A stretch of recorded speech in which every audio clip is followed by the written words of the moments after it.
Իմպիչմենտ։ Փաշինյանին հեռացնելու ազնիվ նպատակ, թե խարդավանք Փաշինյանի դեմ պայքարող ամենամեծ ընդդիմադիր խմբակցության դեմ։ ՀՀԿ-ի հորդորով ասպարեզ իջած, իմպիչմենտի հերթական նախաձեռնությունը կասկածներ է առաջացնում բազմաթիվ քաղաքագետների շրջանում։ Կարծում եմ, որ իրանք բոլորն գիտեն, որ կարդացել են օրենքները եւ գիտեն, որ եթե այդ անվստահության գործընթացը անհաջողությամբ է պսակվում, ապա առնվազն 6 ամիս դու այլևս չես կարող վարչապետին անվստահության այդ գործընթացը նորից սկսես եւ մինչեւ նոր տարի առնվազն վարչապետը հանգիստ իր գործը կարող է անել։ Ինչու այս պահին ձեռնարկել մի գործընթաց, որն ի սկզբանե դատապարտված է ձախողման։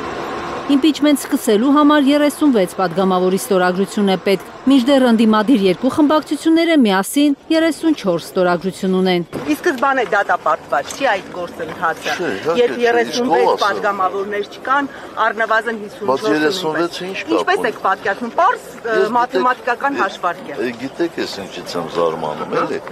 որ լրագրողը, որ այդ թեմայով հետաքրվում է, ինքը ուշադիր չի, հետևում տարբեր մարդկանց բացատրությունների։ Եթե օրինակ դուք երեք լսած ելնեիք Հայկի Մամիջանյան, այդ հարցը չէիք տա, 36-ը ինչ կապ ունի, մեզ 54 է պետք, 36 չի պետք։ 36 նախնական գործընթացը սկսել։ Ոչ, գործընթացը արդեն սկսված է, վաղուց սկսված է։ 36 падգամավոր դրել է իր ստորագրությունը, պարոն Սարգսյան։ Լսեք, ես ձեզ ասում եմ, գնացեք թեման ուսումնասիրեք։ Ես ուսումնասիրել եմ, շատ Դուք չեք ուսումնասիրել, որովհետև գործընթացը սկսվում է, երբ ազգային ժողովի մեկ падգամավոր առաջադրում է վարչապետի թեկնածու։ Գործընթացը այդ ժամանակ է։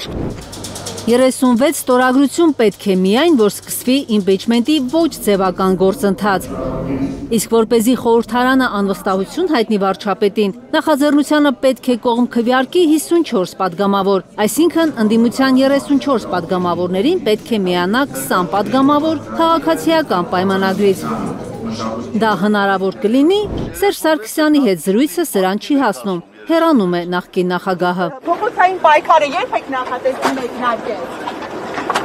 Առանց փողոցային պայքարի հնարավոր չէ ապահովել 54 ձայն Փաշինյանին անվստահություն հայտնելու համար, շարունակում են պնդել Հայաստան խմբակցության падգամավորները։ Առանց փողոցային պայքարի հնարավոր չի լինի բեկել այն 20 հոգում կամ ապահովել 54 ձայն, որպեսզի Նիկոլ Փաշինյանին անվստահություն հայտնվի, հասկանում պետք է Նիկոլ Փաշինյանին անվստահություն հայտնվի, հետո նոր վարչապետ ընտրվի։ Դա անհրաժեշտ եւ բավարար պայման է։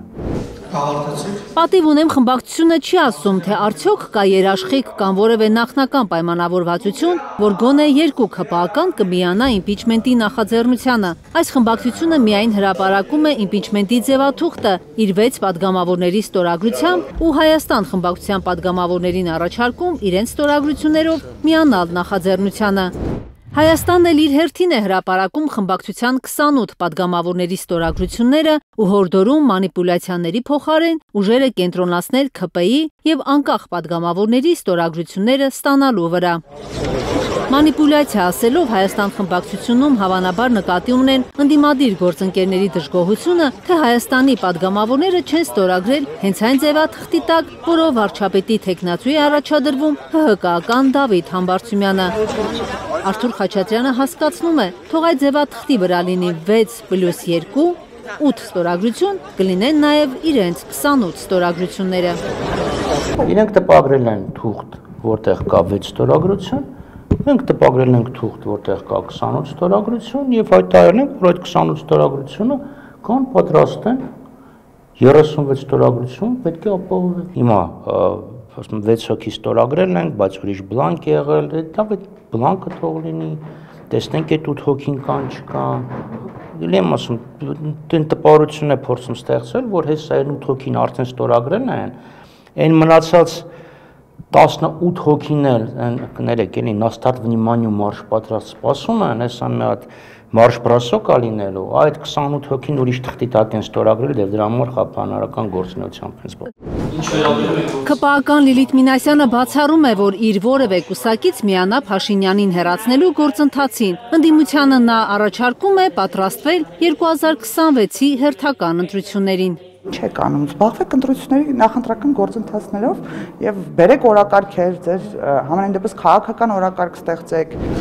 Ընդդիմությունը ՔՊ-ի խորհուրդների կարիքը չունի, իշխանական падգամավորին պատասխանում է Արթուր Խաչատրյանը, հիշեցնում, մի գիշերում իշխանական խմբակցություններ են փլուզվում, ՔՊ-ն էլ անխորտակելի չէ։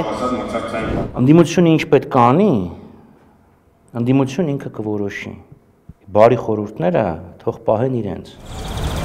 Կարնե Մանգասարյան, Միլենա Պողոսյան եւ Անի Ղանդիլյան, Հայլուր։